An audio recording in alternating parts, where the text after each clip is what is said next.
वंदे मातरम. मी आझाद पवार. आज मी 26 नोव्हेंबर. तर आजचा दिवस म्हणजे संविधान दिवस आणि आजपासूनच मी संविधान या नावाची सिरीज चालू करतोय. त्यामध्ये रोज एक एक कलम मी तुम्हाला सांगणार आहे.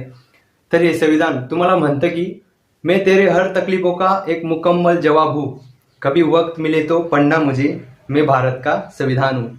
तर हे संविधानला बनण्यासाठी 2 वर्ष 11 महिने आणि 18 दिवस लागले.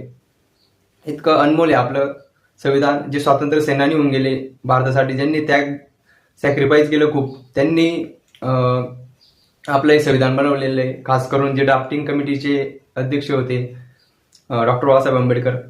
तर लक्षात असू द्या, या संविधानात 22 भाग आहेत, 395 कलम आहेत आणि 450 पेक्षा उपकलम आहेत, जे अपकलम आपण म्हणतो ते. तर संविधान या शब्दातच तुम्हाला समजेल की सम मीन्स सारखे, समान, आणि विधान मीन्स